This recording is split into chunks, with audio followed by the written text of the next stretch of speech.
Okay, here you see a picture of Ashley, excuse me, and she's got those beads in her hair, and there's a lot of stuff going on, but we're going to break this down into simple terms, and I'm going to do my best to explain it step by step so that you can understand.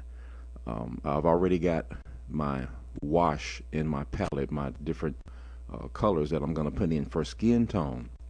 You also see that I've already gotten my picture drawn out, to save time, and it's just sketched out. It's not very detailed, just a simple sketch, and whatever other details I want to put in, I'll be putting those in later.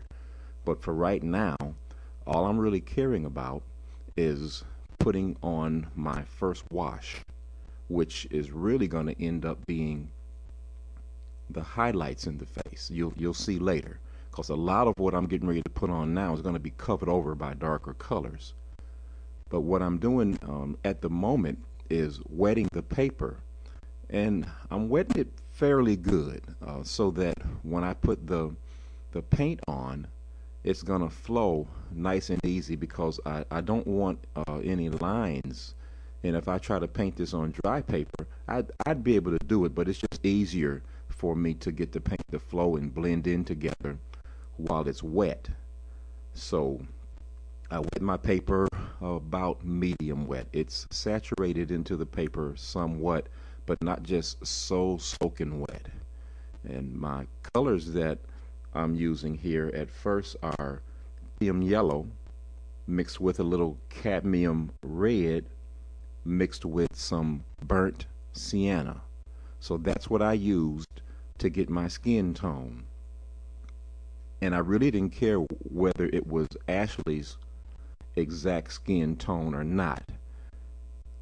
I'm being creative, so I'm not trying to exactly model Ashley's face. So no, the drawing doesn't even look like her. If I had wanted it to look like her, I would have taken more time to draw it out more perfectly. But just right now, this light coat of paint, I'm just trying to lay it on all over, and I'm covering up all of her skin, except if you notice, I'm leaving the eye sockets white. You don't want to cover over where you want white to be, otherwise it's hard to get it back. Look at that change of color I just put in there. You know that I like a variety of different colors, so that red that I put in there is just for variety. There's no real special reason that it's there. It's just for variety. And this is your undercoat, so it really doesn't matter anyway. You go ahead and put a variety of colors in there, even if you don't necessarily think that it fits, because a lot of it will be covered over anyway.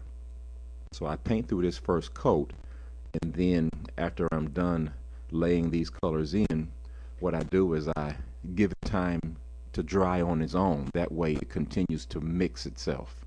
I'm never in such a hurry that I go in and get the blow dryer and dry it that way.